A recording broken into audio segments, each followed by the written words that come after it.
Graça e paz em nome de Jesus. Nós estamos em mais uma aula, mais um módulo Fases do Crescimento. É o módulo 6 do nosso curso Rede de Ensino Instituto Jáfia, curso livre de teologia, onde você pode adquirir nas plataformas todas as matérias que nós lecionamos e agora fazer aí teologia no conforto da sua casa. Estamos aí na aula 4, aonde na verdade na última aula nós estivemos falando sobre a diferença de teknon e huios. Teknon é aquele filho que é gerado, aquele que aceitou Jesus e está na fase do recém-nascido. O recém-nascido tem alguns comportamentos que têm que ser diferentes dos comportamentos que tem que ter o maduro. Maduro é filho huios. E na verdade a vontade de Deus, o objetivo de Deus é ter muitos filhos parecidos com Jesus, né? Ele nos predestinou para sermos conformes à imagem de seu filho. Jesus era um filho maduro, Jesus foi um filho que amadureceu diante do que ele passou, do que ele sofreu, ele amadureceu. E João capítulo 3,16, porque Deus amou o mundo de tal maneira que deu o seu Filho unigênito para que todo aquele que nele crê não pereça, mas tenha a vida eterna. Romanos capítulo 8, verso 29. Romanos capítulo 8, verso 29, porque os que dantes conheceu, também os predestinou para serem conformes à imagem de seu Filho, a fim de que ele seja o primogênito entre muitos irmãos. Ele fosse o primogênito, o primeiro, o modelo, a primícia, a primazia, o ruio, o nosso referencial. Então, primogênito dentre muitos irmãos, ele quer aí que você seja a imagem e semelhança. Deus te predestinou para ser a imagem de Jesus. Apocalipse capítulo 5, verso 9. Apocalipse capítulo 5, verso 9. E cantava um novo cântico dizendo: digno és de tomar o livro e de abrir os seus selos, porque foste morto e com teu sangue comprastes para Deus homens de toda tribo e língua e povo e nação.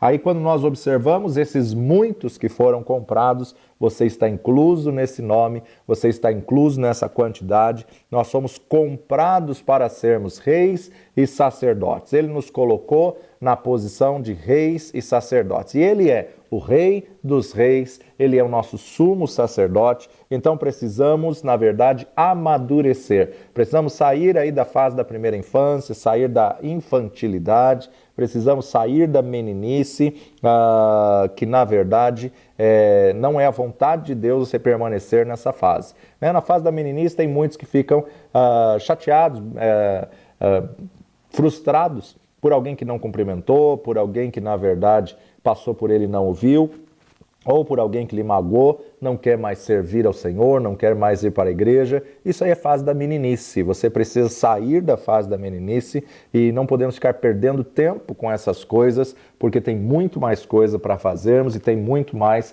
a aprendermos no reino e sermos levados à maturidade, assim como Paulo falou aos irmãos de Éfeso. Efésios 4,13, até que todos cheguemos à unidade da fé e ao conhecimento do Filho de Deus, a varão perfeito, à medida da estatura completa de Cristo, ou à plenitude de Cristo. Deus não quer que apenas alguns cheguem à unidade da fé, mas que todos cheguem à unidade da fé. E também não é só do conhecimento, mas do pleno conhecimento de Deus. Isso não é só para alguns, isso é para todos, a perfeita varonilidade, ou seja, enérgico, forte, heróico, a estatura de maturidade, né? Então, o que é preciso fazer para alcançar essa estatura, esse tamanho?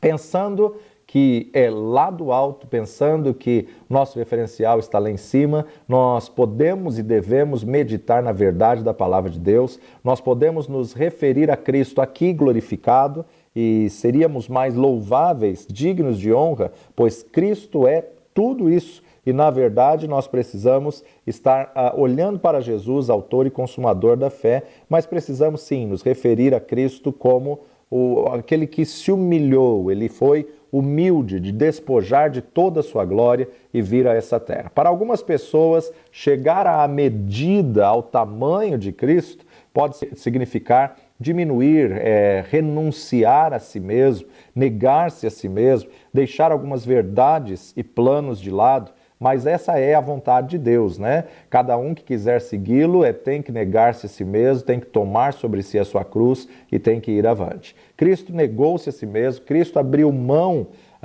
do exercício da sua onipotência e ele resolveu vir a este mundo, ser humilhado, abrir mão dos seus atributos, sofrer, padecer, morrer e morrer na cruz para que nós pudéssemos ter chance, para que nós pudéssemos ter salvação e pudéssemos ter vida. Quanto mais completa e rica for a sua experiência no conhecimento de Jesus, tanto mais humilde será a ideia que fará do seu próprio eu, né? Então, quanto mais completa e rica for essa sua experiência no conhecimento. Jesus desceu dos céus e veio a esse mundo mostrar-nos o Pai, revelar-nos o Pai. E ele subiu aos céus para revelar a Deus como é o homem. E nós precisamos fazer aí a declaração que o próprio João Batista fez, né? Convém que ele cresça e eu diminua. Convém que ele cresça, importa que ele cresça e eu diminua. Então, a cada dia precisamos estar amadurecendo, precisamos estar realmente cumprindo a vontade de Deus e sendo levados à maturidade. Colossenses capítulo 1, 26 a 29. 1, 26 a 29. O mistério que esteve oculto desde todos os séculos e em todas as gerações e que agora foi manifesto aos seus santos, aos quais Deus quis fazer conhecer quais são as riquezas da glória desse mistério entre os gentios, que é Cristo em vós, esperança da glória, a quem anunciamos, admoestando a todo homem e ensinando a todo homem em toda sabedoria, para que apresentemos todo homem perfeito em Jesus Cristo, e para isto também trabalho, combatendo segundo a sua eficácia, que opera em mim poderosamente. Então o Senhor quer trabalhar com o homem para que este se apresente perfeito em Cristo, para que este se apresente numa estatura amadurecida. Existe um grau de perfeição que nós podemos alcançar, que nós podemos atingir e devemos alcançar. O importante é estar no processo e querer continuar. O importante é fazermos aquilo que o profeta Oséias disse, né? Conheçamos e prossigamos em conhecer ao Senhor. Romanos capítulo 8, verso 29, Romanos 8, 29, porque os que dantes conheceu também os predestinou para serem conformes à imagem de seu Filho, a fim de que ele seja o primogênito entre muitos irmãos. Temos que nos conformar com Jesus, temos que tomar a forma da forma de Jesus, ou seja, nosso padrão, nosso referencial, a nossa essência tem que ser a mesma dele. Afinal, fomos nascidos de novo, fomos de novo gerados. Então, nosso olhar, o nosso comportamento, a nosso palavreado, né? A nossa maneira de pensar e de agir tem que ser igual a Cristo. O problema é que tem muita gente se conformando com o mundo. Tem muita gente tomando a forma da forma do mundo. Não, o teu padrão, o teu referencial tem que ser o Senhor Jesus Cristo. A igreja tem que se conformado com o mundo e por isso tem entrado tanto falta de temor, falta de reverência e a distorção da genuína palavra de Deus. Mas se quisermos ser levados à maturidade, nós temos que ter Jesus como regra de fé e prática, como modelo, como referencial e temos que imitá-lo em todas as coisas. Por quê? Quem vê a mim, vê ao Pai, disse Jesus. Então Jesus tem a mesma natureza que o Pai. Colossenses 1, 13 a 15, ele nos tirou da potestade das trevas e nos transportou para o reino do Filho do seu amor, em quem temos a redenção pelo seu sangue, a saber, a remissão dos pecados, o qual é a imagem do Deus invisível, o primogênito de toda a criação. Então, ele, quem? O próprio Deus, nos tirou da potestade, dos poderes das trevas e nos transportou para o reino do Filho do seu amor. E é nele que nós temos redenção pelo seu sangue, o qual é a imagem do Deus invisível. Então, Jesus tem a mesma natureza, a mesma imagem do Pai. Verso 19. porque foi do agrado do Pai que toda a plenitude nele habitasse. Toda a plenitude nele habitasse. Ele nos tirou do poder das trevas, né? Ele nos tirou da potestade. Poder ou potestade aqui no original é a palavra exousia, e exousia significa autoridade. Ele nos tirou da autoridade e domínio das trevas, da autoridade e o domínio de Satanás e nos transportou para o reino do Filho do seu amor. Ele nos tirou, nos arrancou da exousia das trevas. Isso não é capacidade. Hoje, Deus é a nossa autoridade suprema. A capacidade aqui, na verdade, é dunamis. Dunamis, que vem do original grego, da raiz da palavra dynamos, que é dynamite, poder explosivo. Deus não nos tirou debaixo da capacidade do diabo, mas Deus nos tirou da autoridade que o diabo tinha sobre nós quando tínhamos apenas a natureza adâmica. Deus nos tirou da autoridade de Satanás. Então, o diabo ainda tem a capacidade de atacar a vida do crente, porque, na verdade, o Senhor nos tirou da exousia, da autoridade e não da capacidade. Basta você abrir uma pequena brecha que o diabo entra e faz um estrago. Então, na verdade, por isso que a palavra de Deus diz para você vigiar, para você estar atento, né? O diabo não vai mais dominar a sua vida se você estiver submisso à verdade da palavra de Deus. Agora, o próprio Jesus é a imagem do Deus invisível.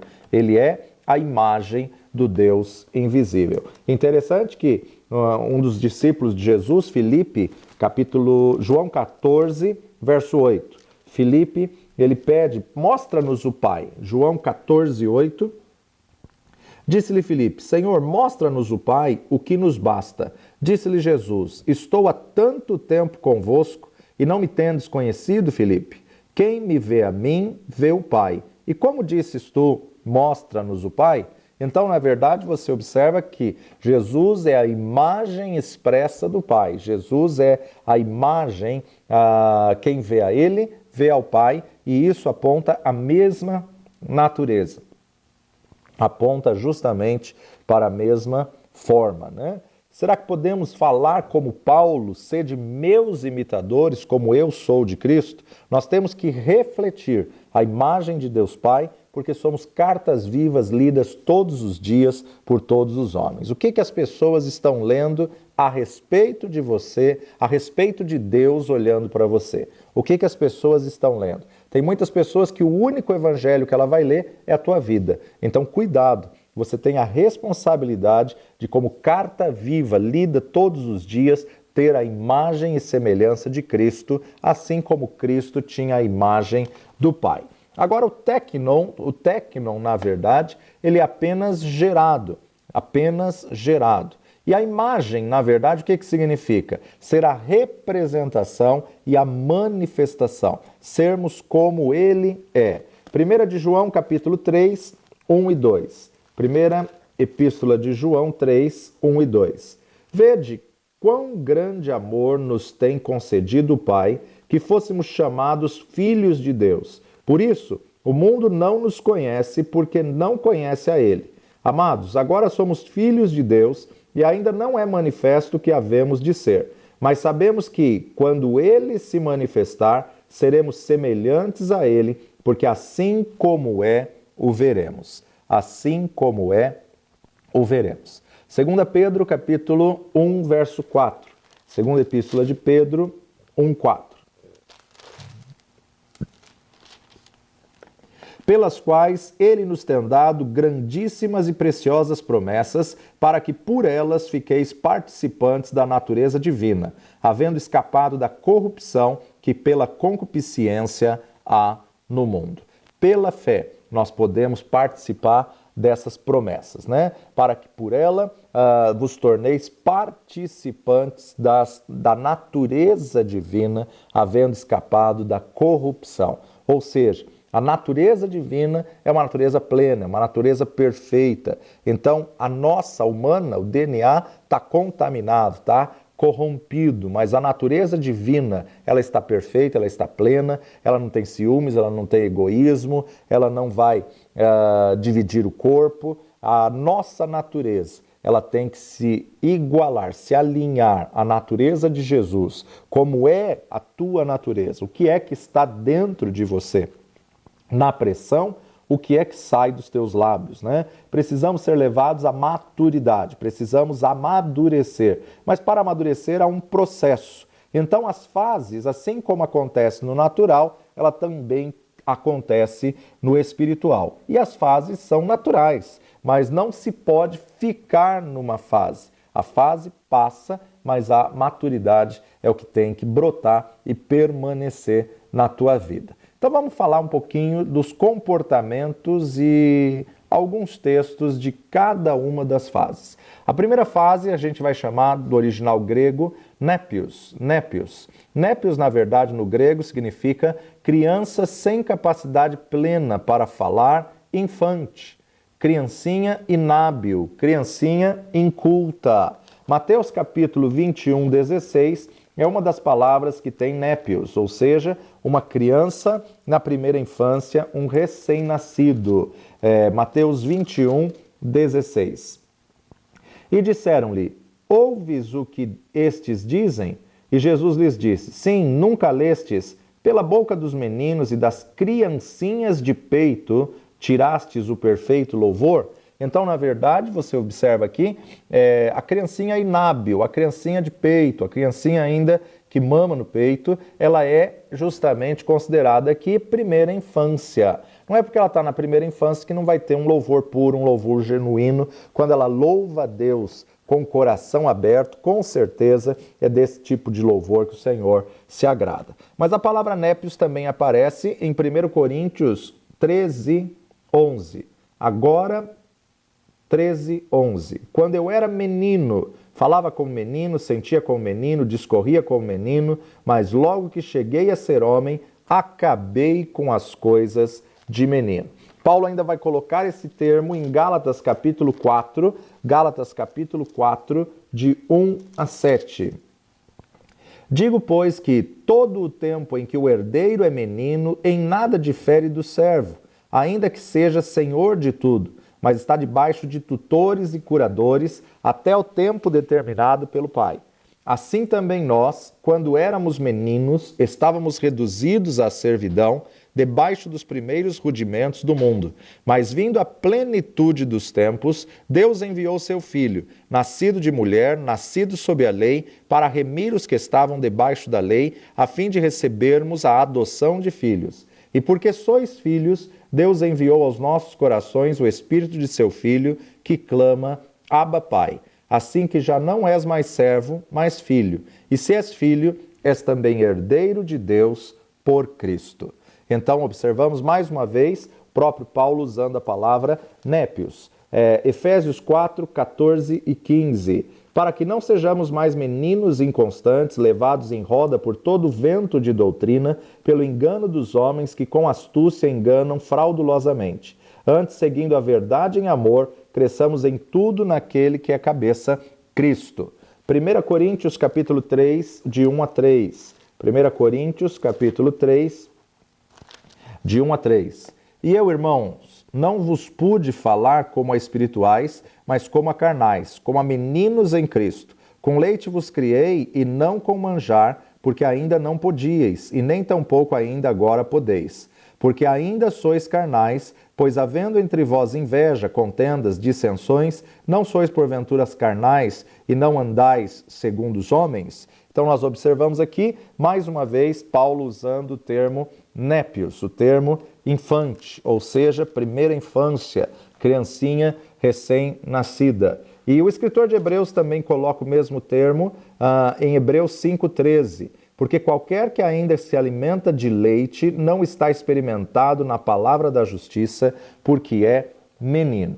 Então, népios, na definição literal do grego, significa bebê na fase da inocência, simplicidade, ignorância, né? Não fala, ele é incapaz de falar plenamente, ele é um iniciante ou, agora, novo convertido, ele na verdade ainda continua com alguns hábitos e algumas práticas do pecado. Ele é um pecador convertido, ele é um bebê em Cristo Jesus, ou uma pessoa fraca na fé, um crente imaturo, intelectualmente e moralmente. E é a fase onde o bebê não tem discernimento, o que pode comer, o que não pode comer. Coloca tudo na boca, pode ser um brinquedinho, pode ser comida, pode ser doce, ou pode ser até um bicho, ele vai e coloca na boca, porque ele está nessa fase. Então são crianças recém-nascidas. 1 de Pedro, capítulo 2, versículos 1 e 2. Deixando, pois, toda malícia e todo engano e fingimento e invejas e todas as murmurações, desejai afetuosamente, como meninos, novamente nascidos, o leite racional, não falsificado, para que por ele vades crescendo. Desejai afetuosamente, como meninos novamente nascidos, o leite racional, não falsificado, para que por ele vades crescendo. Então veja que Paulo nos ensina que o crescimento vem através do leite, o crescimento vem através da palavra de Deus, que ela está sendo ministrada. O recém-nascido, ele não sabe fazer quase nada, ele só chora, até o adulto, maduro, descobrir o que ele tem, o que ele quer, como ele está. A igreja, infelizmente, muitas vezes tem sido um grande berçário, ela tem sido apenas um grupo de pessoas recém-nascidas. E o recém-nascido ele tem a fase oral, tudo ele põe na boca, ele não consegue discernir o que é para comer, o que não é para comer, o que está no chão, o que não está, até o que não pode, ele põe na boca. Então, cuidado com a comida que damos ao recém-nascido. Temos que tomar muito cuidado com o bebê espiritual, como que ele se alimenta, né? Ele tem que se alimentar de leite. Quando ele nasce um bebê, ele na verdade tem os primeiros passos da doutrina de Cristo. Você não pode dar nada sólido, a criança não consegue mastigar carne, a criança não consegue, na verdade ela está ainda definindo o aparelho digestivo, ela está ainda definindo aí os órgãos internos e o funcionamento de cada um deles. Então a criança, por uma fase, ela só se alimenta de leite. Se eu der algo sólido, ela engasga. E nesse engasgar ela pode até morrer, e isso representando espiritualmente uma morte espiritual. Então ela tem que aprender a engolir, ela tem que aprender a digerir, porque no ventre da mãe ela se alimentava só com cordão umbilical. Agora mudou, né? Então tem uma readaptação alimentar. Para quem faz qualquer cirurgia de estômago, passa por essa readaptação alimentar, né? Então tem que reaprender de novo, tem que ter tranquilidade, tem que comer devagar, tem que engolir devagar, tem que mastigar bem. Então, dentro do ventre da mãe, era quente e, na verdade, não tinha variação de temperatura e também a criança só se alimentava pelo cordão umbilical. Agora, ela saiu desse ambiente, ela está em outra realidade. Então, agora ela tem que se adaptar a essa nova realidade de poder mastigar, de poder engolir. E numa questão da conversão espiritual, Pedro está dizendo que você está saindo do mundo e você está entrando como recém-nascido novamente de novo. Então você precisa do puro leite espiritual. Então, deixando toda malícia, todo engano, todo fingimento, inveja e toda sorte de maledicências, desejai ardentemente como menino recém-nascido o puro leite espiritual, para que por ele vades crescendo para a salvação.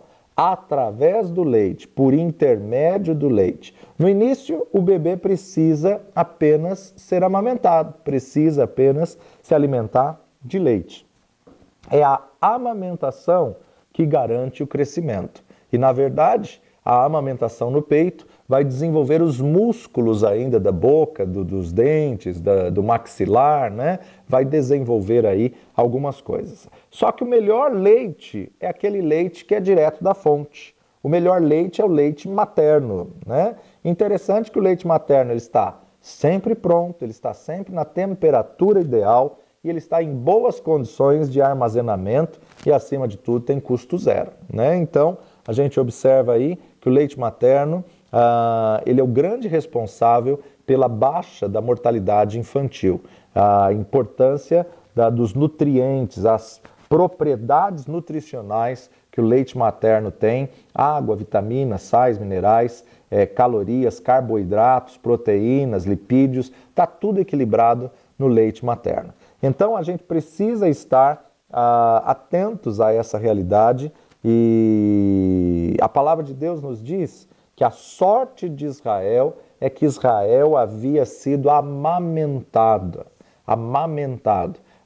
por Deus, na verdade, aí numa figura de recém-nascido, né? A criança, quando ela é amamentada, ela tem mais imunidade. A criança, quando ela passa um bom tempo aí, o tempo necessário no peito da mãe, ela tem mais imunidade, ela cria anticorpos, né? Ela resiste melhor aos ataques. A pessoa que tem aí o leite divino, o leite da base, do fundamento da primeira infância, no espiritual é da mesma forma. Então, crianças amamentadas com leite materno têm melhor desempenho intelectual, têm menos problemas intestinais, têm menos problema com diarreia, com otite, com pneumonia, com infecções em geral e desidratação. E desenvolvem mais os músculos da boca e do maxilar, tendo assim menos problemas fonológicos, né?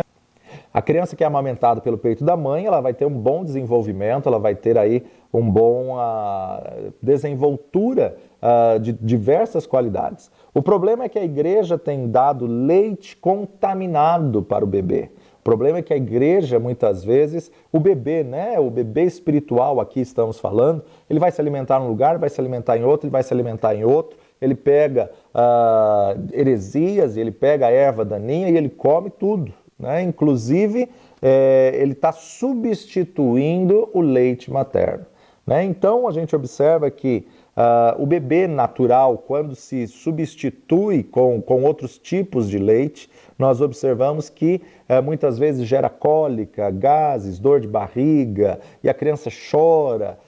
Por quê? Porque ela não está no leite genuíno, porque ela não está sendo amamentada de forma correta. Os bebês espirituais, ele tem que tomar a genuína palavra de Deus para que por ele vá descrescendo, pelo leite materno, pelo leite da palavra, pelo leite que é racional, para por intermédio dele, a verdadeira e genuína palavra de Deus. Tem que ser discipulados. É muito fácil muitas vezes encher o ambiente, né? Um bom marketing, uma boa programação, você enche o ambiente. Mas o difícil é manter ele cheio e com qualidade. Manter ele cheio no crescimento da palavra de Deus. Porque nem sempre números definem aí resultados. Nem sempre a quantidade é algo que demonstra que agrada a Deus, né? Então, nós precisamos entender que o bebê precisa ser discipulado, precisa ter disciplina.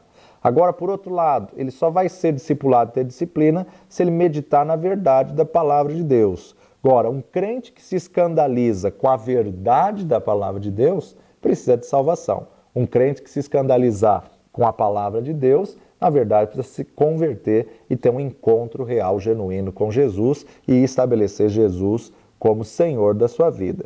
Tem gente que não se pode falar nada das verdades da palavra que sai da igreja. A grande verdade é que ele nunca entrou, a grande verdade é que ele nunca firmou o senhorio, ou seja, o servo de Deus que aceitou Jesus como Senhor e Salvador, ele precisa sim aceitar correção, aceitar disciplina para que ele possa crescer. Deve-se ensinar desde cedo o que é certo, ensinar a verdade. A Bíblia mesmo diz, a tua palavra é a verdade. Para que por ele vá crescendo para a salvação. Ou seja, sem o leite certo, o bebê não pode ser salvo. sem o alimento correto, sem a palavra correta sendo ministrada. Colossenses, capítulo 1, 10. Para que possais andar dignamente diante do Senhor, agradecendo-lhe em tudo, frutificando em toda boa obra e crescendo no conhecimento de Deus.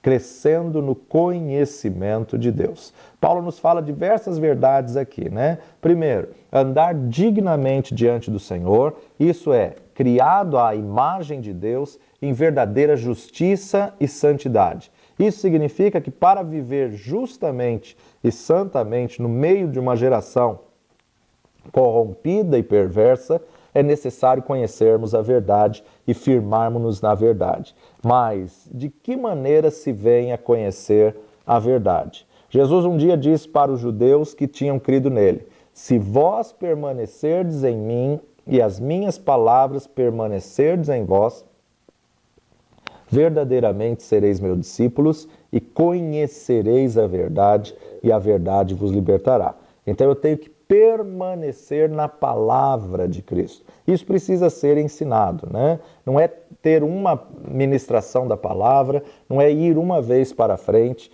você precisa perseverar na busca do conhecimento da palavra, na liberdade da palavra, no crescimento da palavra.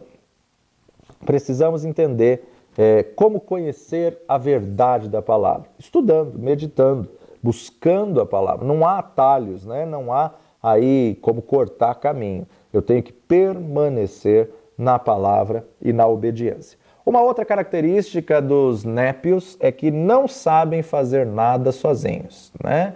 Os népios, ou seja, a criança recém-nascida, precisa de um tutor, precisa de um pai, precisa de uma mãe. Ele não sabe comer sozinho, ele não sabe tomar banho sozinho, ele não sabe se trocar sozinho e, na verdade, espiritualmente falando, é aquela recém-convertido que qualquer coisa vai ligar para alguém, qualquer coisa vai pedir um socorro, vai chorar, porque ele precisa ser embalado através de uma oração, ele precisa ser aí cuidado através dos cuidados de uma criança. A criança nessa fase precisa muito de um modelo, né? Porque ela está olhando para um referencial, então ela precisa muito de um modelo. Êxodo capítulo 33, versos 7 a 11. E tomou Moisés a tenda e a estendeu para si fora do arraial, desviada longe do arraial, e chamou-lhe a tenda da congregação. E aconteceu que todo aquele que buscava o Senhor saiu à tenda da congregação que estava fora do arraial. E aconteceu que, saindo Moisés à tenda, todo o povo se levantava e cada um ficava em pé à porta da sua tenda. E olhavam para Moisés pelas costas até ele entrar na tenda. E aconteceu que, entrando Moisés na tenda, descia uma coluna de nuvem e punha-se à porta da tenda, e o Senhor falava com Moisés. E vendo todo o povo a coluna de nuvem que estava à porta da tenda, todo o povo se levantava e inclinavam-se cada um à porta da sua tenda. E falava o Senhor a Moisés face a face, como qualquer fala com seu amigo. Depois tornava ao arraial, mas o moço Josué, filho de Num, seu servidor, nunca se apartava do meio da tenda. Josué ele teve Moisés como um referencial, Josué teve Moisés como um exemplo. Não dá para só se alegrar com as sobras dos outros, com os restos dos outros, não. Josué ele queria a presença, ele queria as mesmas experiências, ele queria, na verdade, se aproximar mais intimidade, mais relacionamento. Por isso que ele não largou e não deixou de servir a Moisés. E, na verdade, foi por isso que ele se tornou fiel servidor, se tornou um sucessor. Nós devemos querer isso também, desejar a presença, ansiar pela presença, buscar relacionamento, buscar intimidade. Por outro lado, o bebê népios, ou seja, o recém-nascido, é aquele que, na verdade, vai crescer, e à medida que ele cresce, ele também vai se responsabilizar pelos mais novos, né? Então, ele cresce num bom crescimento, num crescimento saudável, ele vai querer se responsabilizar pelos mais novos. Muitas mulheres não querem amamentar porque têm preguiça de insistir para a criança pegar o peito, né? Tem que dar o alimento de 3 em 3 horas, então, na verdade, elas não querem. Só que isso é muito prejudicial para a criança quando ela crescer, porque, na verdade, na amamentação, a criança tem o contato físico. E na amamentação, na verdade, a mãe aproveita para a troca de carinhos, né? Então, essas trocas de carinhos, essa afetividade vai repercutir na vida da criança para o resto da vida. Então, nós precisamos dar atenção e carinho, a sensação de pertencimento do recém-nascido espiritual também, os bebês espirituais também. Não temos como exigir a pessoa que acabou de se converter que ela já mude de vida imediatamente. É um processo, é uma fase. A mudança radical, instantânea, é como se fosse um aborto espiritual. Então, até os 6, 7 anos no natural, as pessoas podem informar ou deformar o caráter de uma criança, né? Então, até os 6, 7 anos, a criança está como uma esponja. Tudo que ela ouve, ela suga. E isso tudo está formando comportamento, temperamento e definindo o caráter da criança. Esse período da criança natural é a base, a estruturação. E esse período em que a psique vai definindo e registrando os traços do caráter. Já na vida espiritual, não chega a 6, 7 anos, mas os primeiros dias, os primeiros passos da vida em Cristo, nós temos que dar uma atenção maior. Mateus capítulo 18, verso 6. Mateus 18, 6. Mas qualquer que escandalizar um destes pequeninos que creem em mim, melhor lhe fora que se lhe pendurasse ao pescoço uma mó de azenha e se submergisse na profundeza do mar. Então temos que tomar cuidado para não escandalizarmos os recém-convertidos, não escandalizarmos esse recém-convertido, esse bebê espiritual. Quem convence é o Espírito Santo. A mudança no novo convertido, ela tem que vir de dentro para fora.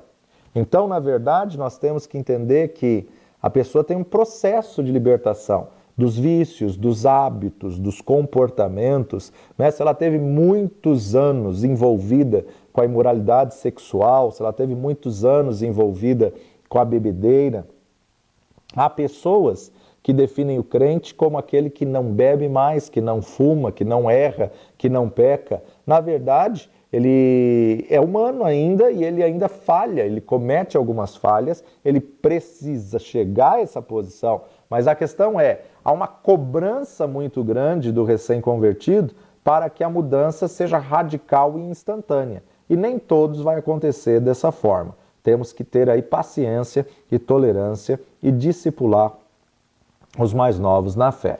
Essas coisas, muitas vezes, vão ser um processo. E esse processo, na verdade, a palavra de Deus nos diz que esse processo ele é gerado pelo conhecimento da palavra de Deus. Você vai se abstendo das coisas ruins. Mas em todo processo de libertação existe a abstinência. A abstinência delas, muitas vezes, é imposta para satisfazer um novo padrão. Isso, na verdade, é religiosidade, porque não houve uma libertação genuína. Precisamos considerar as raízes desse desvio de comportamento e tratar a raiz desse desvio. Essa dor residual alojada em sua memória ferida nutre não só as cadeias pecaminosas, como também as influências demoníacas que afloram no seu comportamento. Então, todo ser humano tem o mecanismo de defesa, né? Mecanismo de defesa, ou muitas vezes de compensação, né? Ele se vê no direito de poder praticar alguma coisa que Deus reprova para compensar algum esforço que ele teve. E isso, na verdade, é prejudicial, né? Isso, na verdade, são recaídas aí que precisa-se de uma ministração para poder se libertar. Cometemos um grave erro de discipulado quando tratamos apenas dos pecados e dos vícios da pessoa, sem lidar com a dor emocional e a vergonha moral que essa pessoa carrega. Por isso que muitas pessoas não conseguem se firmar por justamente ter essa vergonha, essa dor emocional. Nós não podemos cortar o recém-nascido, cortar a planta pela raiz, né? Precisamos aprender a cuidar, a tratar dos bebês espirituais. O caráter, ele é formado. Então, cuidado para não traumatizar o caráter de Cristo na vida da pessoa, para não atrofiar o caráter na vida da pessoa. Romanos capítulo 15, de 1 a 3. Mas nós, que somos fortes, devemos suportar as fraquezas dos fracos e não agradar a nós mesmos. Portanto, cada um de nós agrade ao seu próximo no que é bom para a edificação, porque também Cristo não agradou a si mesmo, mas, como está escrito, sobre mim caíram as injúrias dos que te injuriavam, porque tudo que dantes foi escrito, para nosso ensino foi escrito, para que pela paciência e consolação das Escrituras tenhamos esperança. Se fôssemos fazer a vontade da alma, não estaríamos nem aí para ninguém, mas precisamos suportar, precisamos dar suporte, precisamos tolerar aí a fraqueza dos fracos. Agora, entendendo que esse suporte não é bajular, tá? Mas sim motivar, elogiar para uma transformação no momento certo, compreendendo também como corrigir, como consertar, como estabelecer limites, porque a criança nasce sem o senso latente definido e deve ser definido pelos pais. Gálatas capítulo 6. Irmãos, se algum homem chegar a ser surpreendido em alguma ofensa, vós que sois espirituais, encaminhai-o tal com espírito de mansidão, olhando por ti mesmo, para que não sejas também tentado. Levai as cargas uns dos outros, e assim cumprireis a lei de Cristo. Paulo está dizendo que se alguém chegar a ser surpreendido em alguma ofensa, você que é espiritual, encaminha ele com mansidão, encaminha ele com sabedoria, olhando por ti mesmo, para que você não caia na mesma condenação. Então, uma das características da primeira infância ou do recém-nascido é a inocência. A inocência, né? O bebê espiritual, ele é inocente espiritualmente. 2 Coríntios, capítulo 5, verso 17. Assim que, se alguém está em Cristo, nova criatura é, as coisas velhas já passaram, eis que tudo se fez novo. 2 Coríntios 5, 17, a criança, o bebê recém-nascido, ele não tem passado, porque na verdade nós não existíamos antes de vir para esse mundo. Nós somos gerados quando o sêmen encontrou o óvulo. A criança recém-nascida, o bebê recém-nascido, ele não tem passado, ele não tem coisas antigas. E agora, espiritualmente, também temos que entender no mesmo paralelo. Ela foi de novo gerada. Ela passou pelo novo nascimento e agora ela é uma nova criatura. E como nova criatura, ela é ingênua, ela é inocente, ela é sem malícia, sem maldade espiritual. Mas, na verdade, toda criança que está sendo gerada num ventre, ela pega as características de quem está gerando. Ela pega, na verdade, o comportamento, né? A hereditariedade, o DNA, o sangue. Então, aí nós temos que entender o quê? Esse ventre espiritual é a velha criatura que ela tinha, aonde, na verdade, ela vai trazer coisas que ela precisa ser trabalhada, ser liberta, ser tratada, ser restaurada. Aí, então, nós temos que entender que nessa posição tem coisas a mudar, tem hábitos a vencer, tem comportamentos a superar. Então, espiritualmente, ela é ingênua, sem malícia, sem maldade. Por isso que precisamos ser como criança. Mas agora ela é uma nova criatura. As pesquisas indicaram que o padrão de comportamento dos cristãos, não nominais, mas aqueles que afirmam ter nascido de novo e que participam regularmente de suas igrejas, não é nada diferente daqueles que se declaram não cristãos. Então, tanto cristão quanto não cristão têm tido o mesmo tipo de comportamento. O índice de casos de divórcio e de adultério e o uso da pornografia entre os adultos cristãos e não cristãos, as pesquisas falam que é a mesma coisa.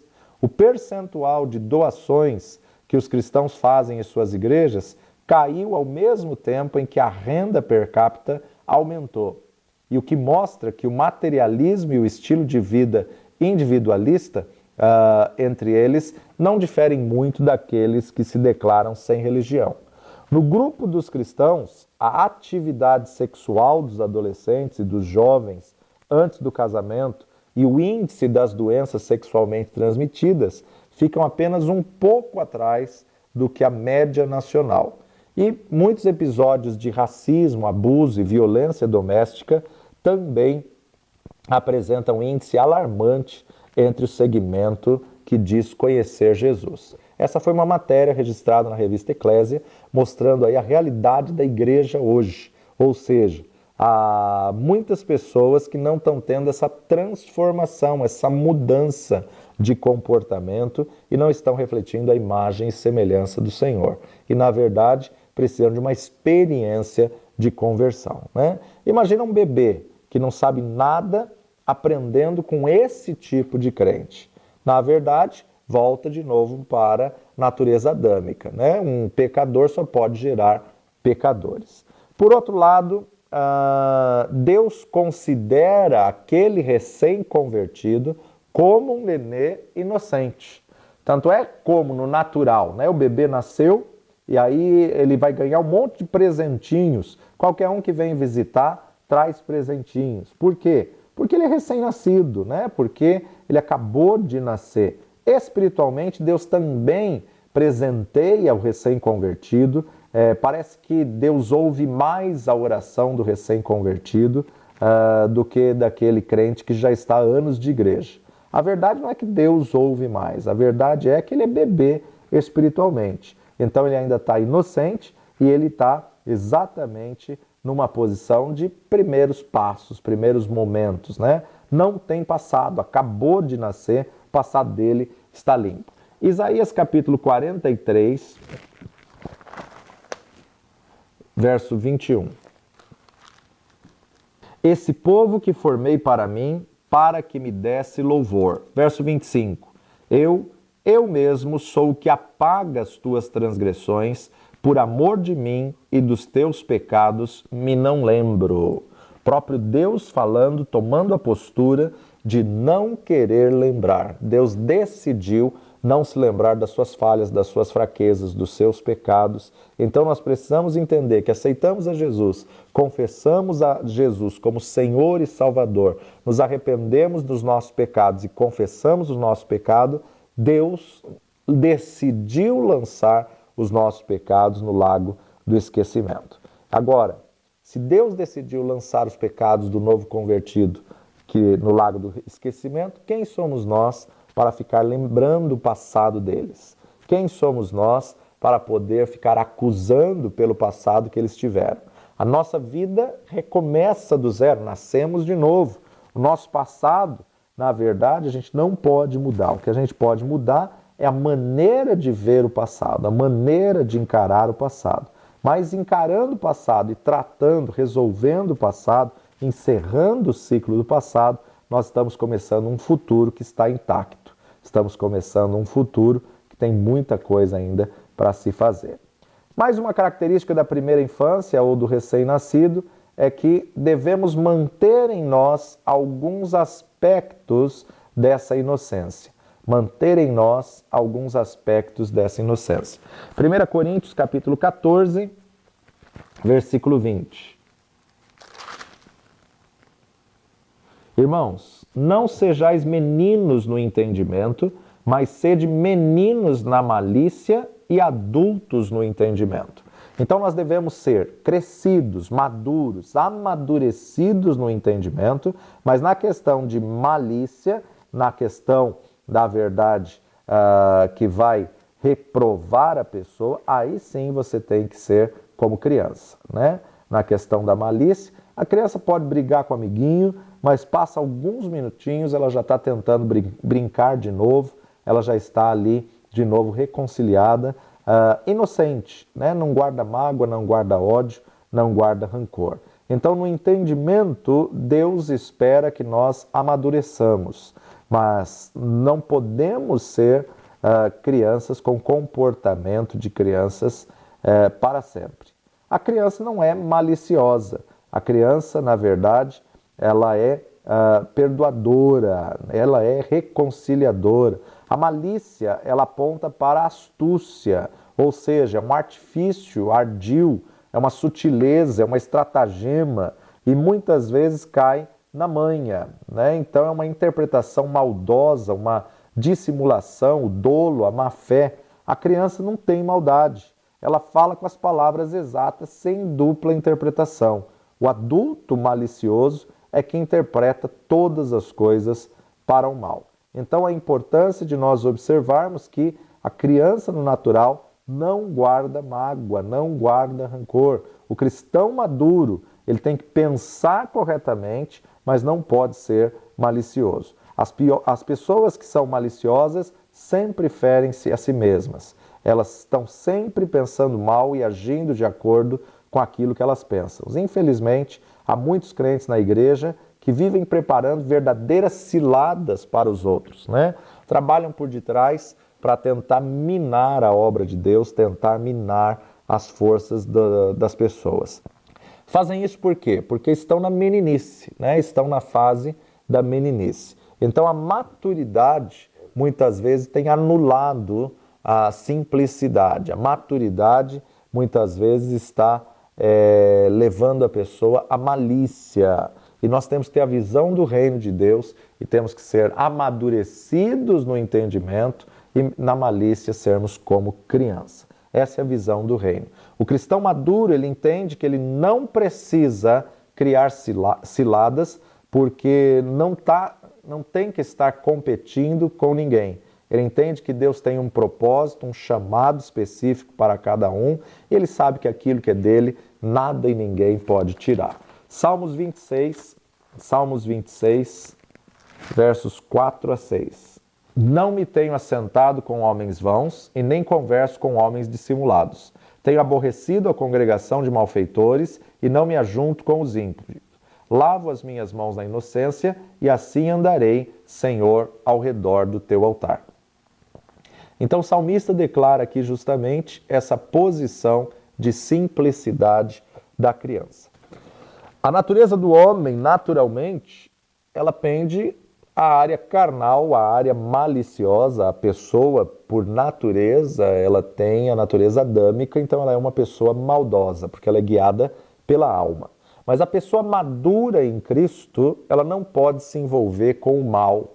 Ela tem que alcançar segurança em Deus. Por isso que o salmista declara, Davi mesmo compôs esse salmo e ele declara: recuso-me a sentar com homens vãos. Ele tem essa liberdade de escolha e ele define essa liberdade de escolha. Verdadeiramente sereis livres. Depende da escolha que cada um de nós fizermos. A vida ela é baseada em escolhas. Então nós temos que entender que temos um ponto A e um ponto B. E para chegarmos no ponto B, temos que decidir sair do ponto A. Deus, ele coloca diante de você o livre-arbítrio, né? E no livre-arbítrio, se você escolhe, na verdade, o plano de Deus, a vontade dele vai ser boa, perfeita e agradável. Mas se você escolhe, se você decide ir para o seu caminho, para a sua decisão, na verdade, você vai viver ao bel prazer, vivendo e sofrendo aí os ataques e as consequências da sua escolha. Deus nos aconselha, mas nós temos o livre-arbítrio. E a criança, ela tem a inocência. Davi, ele busca ter esse espírito inocente. O inocente pode andar, pode entrar na presença de Deus, porque ele está justificado pelo sangue de Cristo Jesus. Quem se conforma com o presente século põe diante de si um enorme obstáculo que o impede de crescer espiritualmente. Então não se pode crescer em sabedoria, nem em graça e nem em conhecimento, enquanto se pensar como o mundo pensa. O modo de pensar do mundo é nocivo para o crente e não lhe é de nenhuma utilidade no seu crescimento. E como lhe poderia ser útil quando nós sabemos que todo mundo jaz no maligno? 1 João, capítulo 5, primeira epístola de João, capítulo 5, verso 19. Sabemos que somos de Deus e que todo o mundo está no maligno. Por isso que nós temos que renovar a nossa mente com o conhecimento da palavra de Deus. Romanos 12, 2. E não vos conformeis com este mundo, mas transformai-vos pela renovação do vosso entendimento, para que experimenteis qual seja a boa, agradável e perfeita vontade de Deus. Que Deus possa te abençoar e você possa refletir nessas verdades da palavra e pedir ao Espírito Santo que faça um exame introspectivo em você e você venha identificar se você está na primeira infância, na fase da meninice, na fase da adolescência, da juventude ou tem alcançado a estatura de varão perfeito. Deus te abençoe. Até a nossa próxima aula, em nome de Jesus.